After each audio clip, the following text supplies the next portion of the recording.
유튜브에서 활발하게 모험 영상을 올리는 헌터와 심리적 회복을 다짐한 베키. How far? I don't know. 두 사람은 등반에 필요한 장비를 점검하며 타워에 오를 준비를 마칩니다. 지금부터 여러분은 심장이 멈추는 듯한 숨도 쉴 수 없는 극한의 순간을 경험하게 될 겁니다. 지상 600m 까마득한 높이, 이곳은 인간의 발길이 닿을 수 없는 완벽하게 버려진 영역입니다. 수십 년간 방치되어 모든 것이 낡고 부식된 그야말로 죽음이 드리워진 거대한 철탑입니다.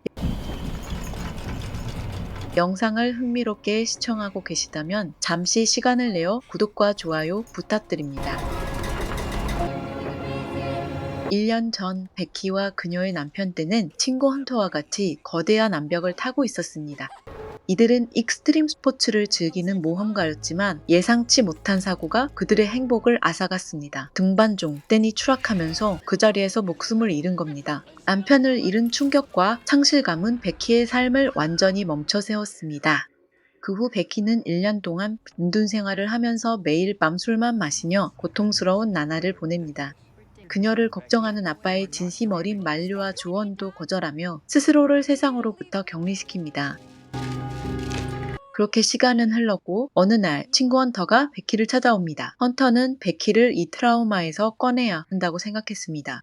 그녀는 베키에게 가장 극한의 모험을 제안합니다. 바로 모하비 사막 한가운데 우뚝 솟은 미국에서 네 번째로 높은 구조물인 600m 높이의 거대한 송신철탑에 함께 등반할 것을 권유합니다.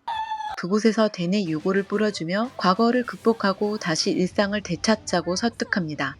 망설이던 베키는 결국 헌터의 설득에 넘어가 무모해 보이는 도전에 동참하기로 합니다. 타워 근처 모텔에서 긴장과 기대 속에서 마지막 밤을 보낸 두 사람은 다음날 아침 드디어 녹슨 타워에 발을 디디고 오르기 시작합니다. 처음에는 비교적 견고해 보이는 내부 사다리를 이용해 올라갑니다.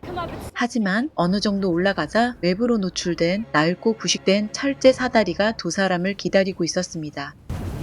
이 외부 사다리를 오르는 과정은 공포 그 자체입니다. 오랜 세월 방치되어 수많은 볼트와 나사들이 녹슬어 빠져나가기 시작하고 사다리를 밟을 때마다 철골 구조물 전체가 삐걱거리며 아찔하게 흔들립니다.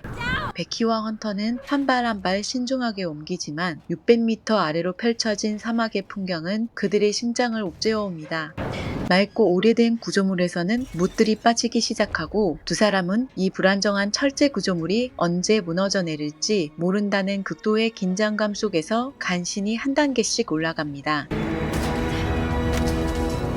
마침내 아찔한 등반 끝에 두 사람은 타워의 가장 높은 곳 작은 원형 발판에 도착합니다. 헌터는 그 순간을 유튜브 영상으로 남기기 위해 드론을 날려 광활한 풍경을 촬영해봅니다.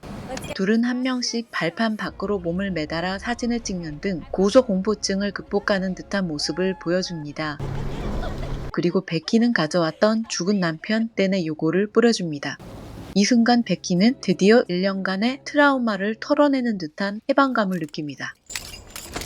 하지만 이 기쁨은 잠시였습니다. 이제 내려갈 준비를 하면서 베키가 먼저 발을 딛자 그 충격을 견디지 못한 낡은 사다리는 통째로 끊어져 버립니다. 사다리가 수직으로 추락하면서 베키도 함께 매달려 떨어집니다.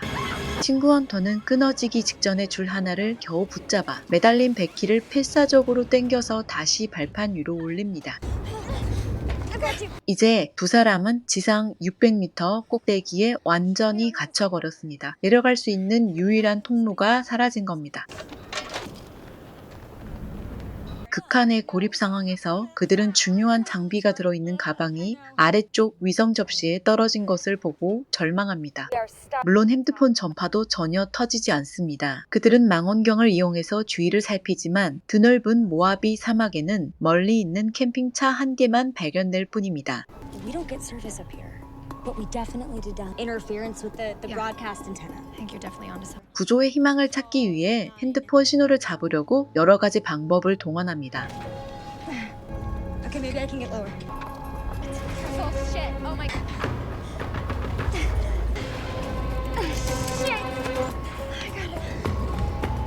베키는 핸드폰을 신발에 넣어서 끈을 길게 연결한 후 아래로 던져 신호가 잡히기를 바라지만 뜻대로 되지 않고 공중에서 흔들릴 뿐입니다. There's a freaking guy. Come on.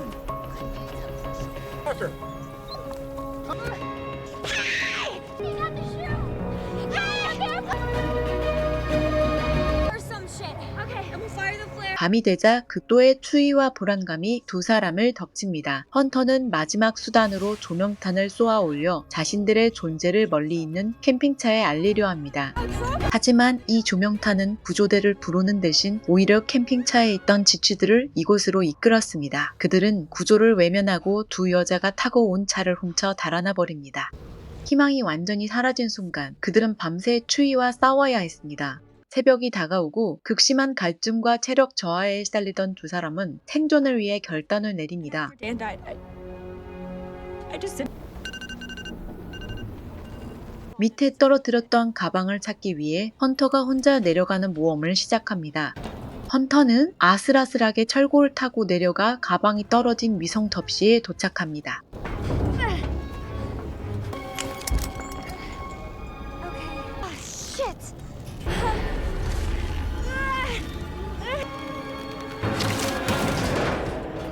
그녀는 그 가방 안에 있던 물이라도 마시며 갈증을 달래고